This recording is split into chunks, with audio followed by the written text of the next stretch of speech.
Hello from Miss Betty's Knowledge Blogs. It's been a while, and I just want to say hello to everyone.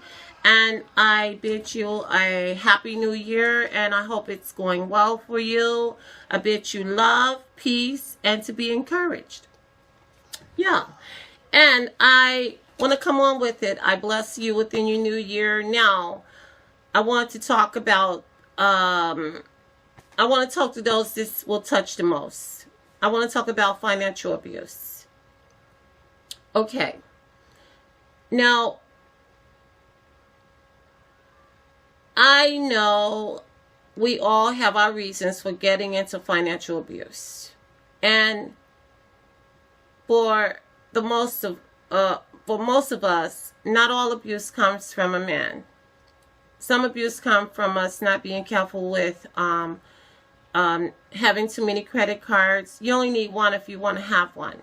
You know, I got rid of all of mine. So I just have a bank card or a, what is it, a net spend card, that type of a situation. Okay. Now, like I was saying, not all abuse comes from a man hitting you.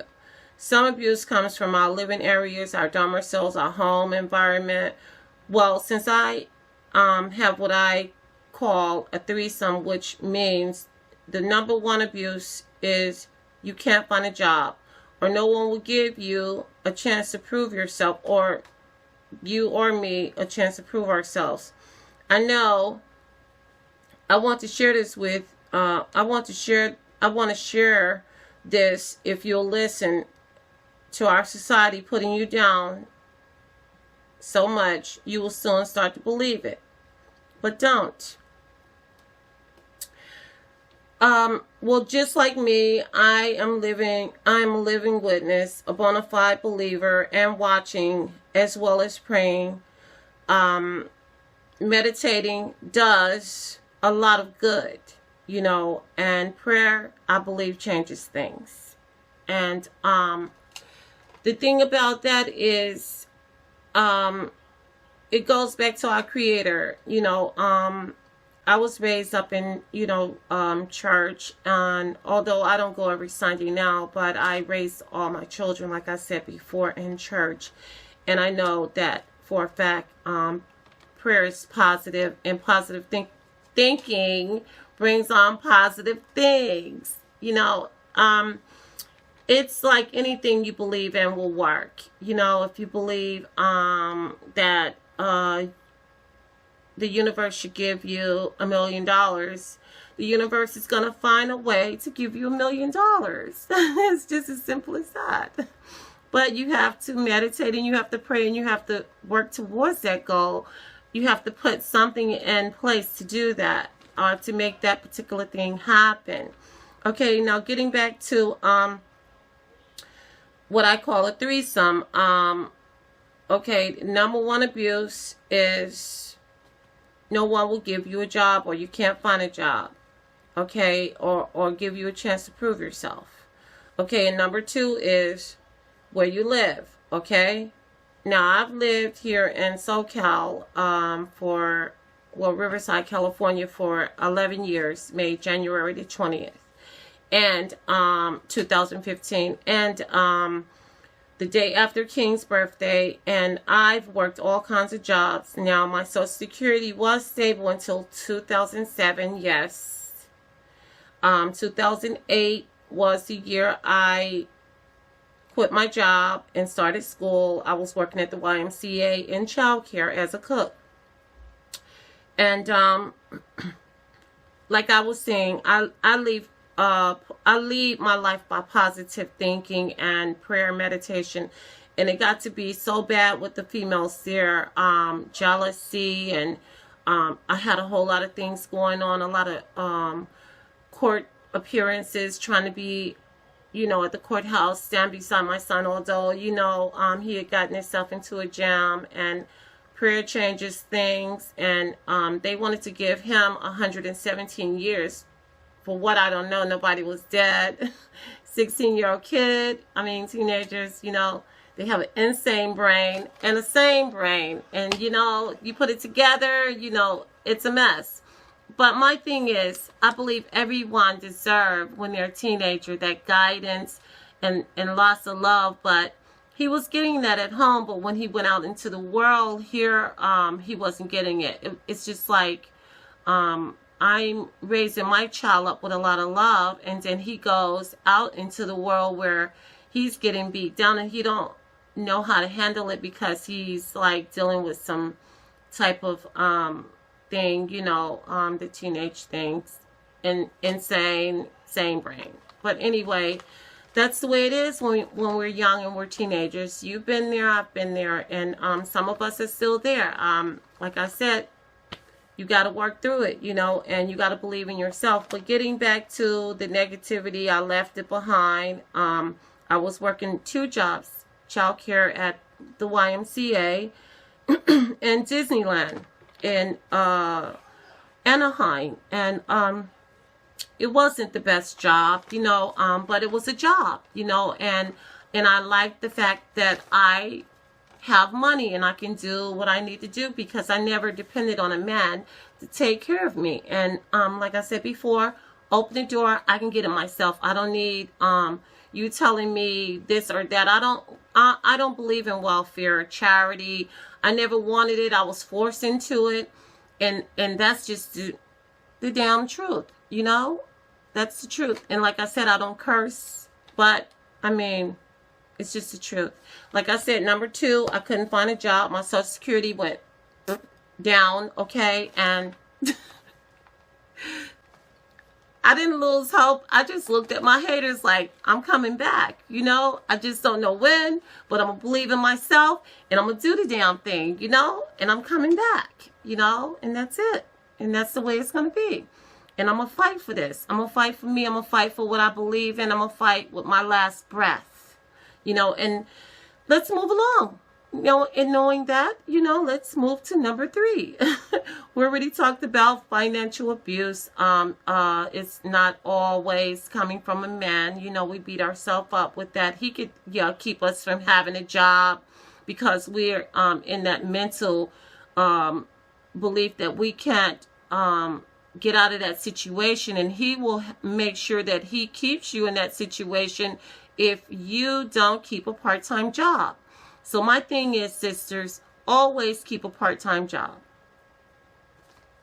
Always, you know. And so enough said about that, and enough said about number 2, which was our living environment, which, you know, collide. No money, no job, you know, you have a kid, you're in an abusive relationship with a man, you don't have a job, he has the money, you're scared to leave, you can't leave. I've been there, done that, okay? So my thing is this, when somebody say, you know, you can't make it without me, if you believe it, you already finished. I mean, you got to believe in yourself. You got to believe in your damn self. As simple as that. You know? You didn't come in this world with anybody, and you're not leaving here with anybody. You're not even leaving with clothes on your booty, okay? You're going to leave here bucket naked. So you might as well believe in yourself, you know, and always be respectful of yourself, because if you don't respect yourself, nobody else will.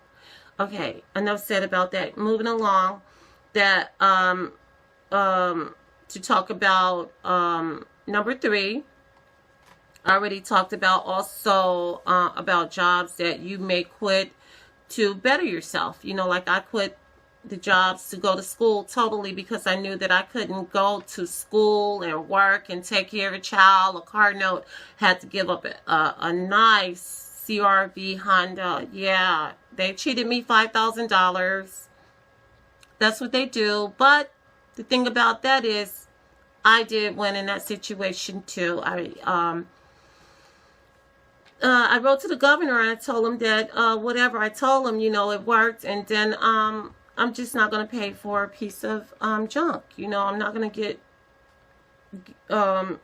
you know, taken. I'm not going to get, I'm not going to bite off more than I can chew, in other words. I'm going to put family first, because that's just the way I am. I'm going to put my children first before me, and my life is like that. You know, I love my friends and my family first, and then myself. And I've always been like that. But okay, getting to number 3.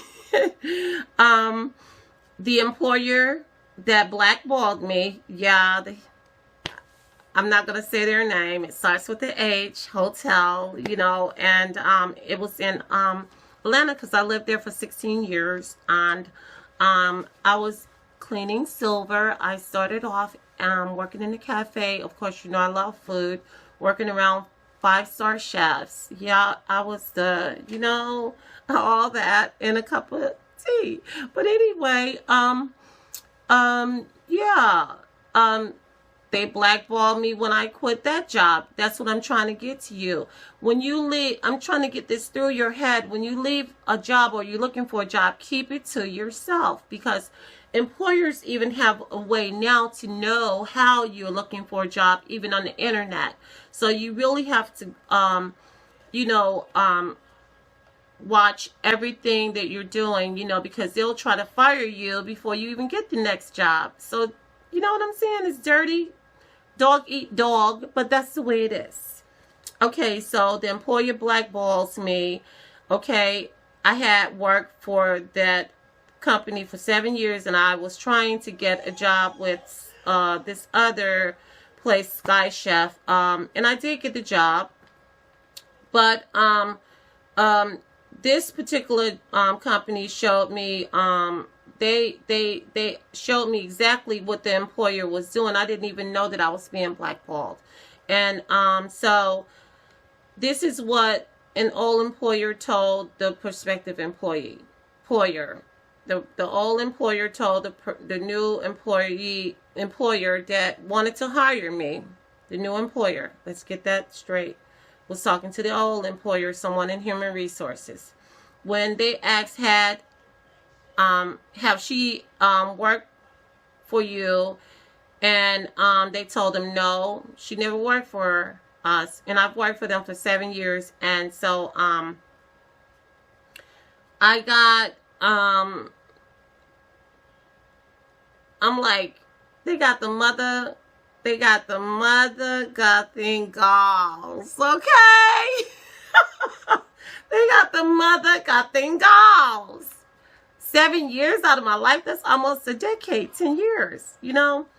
And so, yeah, I got the pen every year. I got the 1 year vacation. I mean, I got to 1 year, the first 1 year pen. Then I got the 2-week vacation. After I gone through the 2-week vacation, I got the 3-week vacation. Then I was working on the 4-week vacation. Yeah, I'm good at my game. I have that ability to have that staying power. You know, I believe in my craft. And there was a lot of people that had gone through there. I saw them crying, leaving, you know, out of the kitchen because they lost their job. They got fired. It was always a hatchet, you know, type of thing going on, where when it was slow, they used a hatchet to cut you down, you know, fire you, in other words. But anyway, getting back to, they had the mother cutting galls. Yeah. The mother cutting galls. I'm like, man, I don't believe he did that. But I could have sued them, but I got money. You know, like when I was going to school, I got money for a computer, like, you know, and things that I needed. $3,000, which welfare came behind me asking me about that. I'm like, this is my money. I didn't even work this job in California. I worked this job in Georgia, you know? And it was like, damn, I'm like,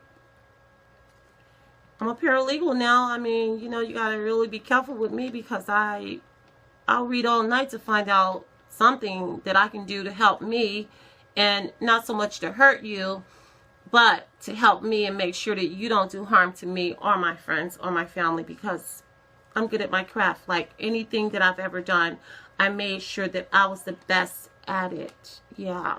But getting back to them blackballing me, the prospective employer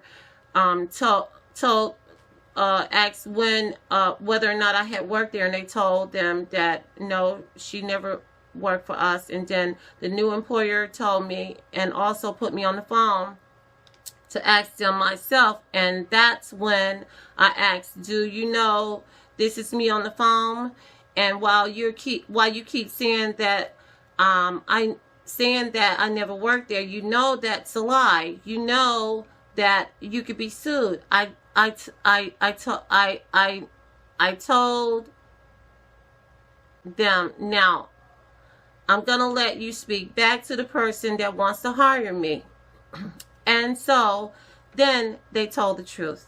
Okay, so then they said, yes, she worked here before, and she did, and I did get the job, and I was cold as hell in the freezer, putting sandwiches and different things in the box, juices, apple juice, orange juice for the Sky Captain. And I've had the best jobs with not that much education, and I really have to thank the Master of the Universe. I really have to thank fans, friends, and people that believed in me. I was always this little skinny cute girl, and it was a lot of jealousy, and I mean, that's just the way people are. You got to remember, just because you dress professionally and you doing the damn thing, and you walking in there shaking hands, it doesn't mean everybody's gonna like you. But you got to remember one thing, one simple thing is this: you gotta like you.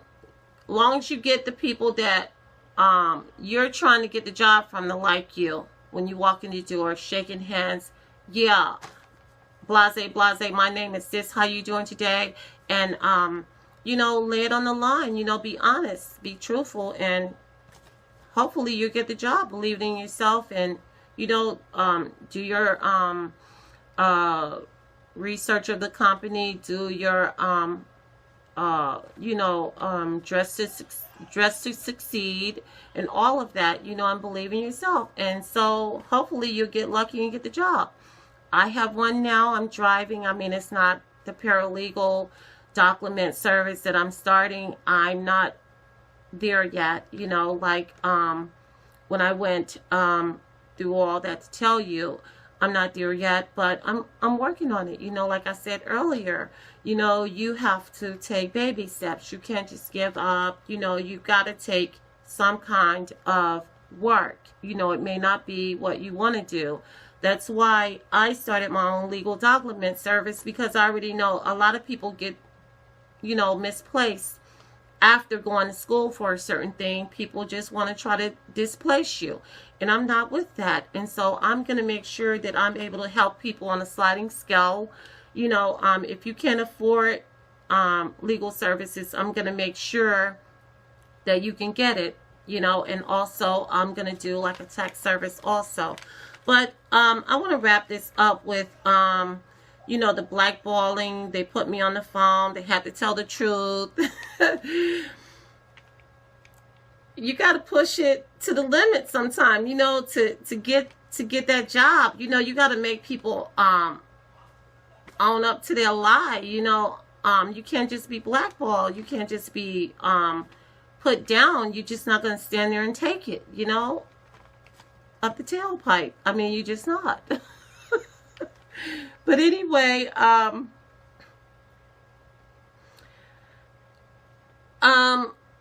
let me speak back to the person, and then they told them that yes, she worked here, and I got the job. Okay, it wasn't long before I had the chance to change jobs, because I needed days, and that wasn't good for me working at night. My child was in school, elementary, and I'm never going to have a problem with that employer lying about my employment again, I'm sure. And on that note, employed and employed, and I'm gonna be employed, and I'm gonna make money because I believe in myself. Okay, and with that said, if an employer don't tell the truth, don't lie to get the job, if someone is trying to block you, believe me, meditation will clear your path. And on that note, I'm out.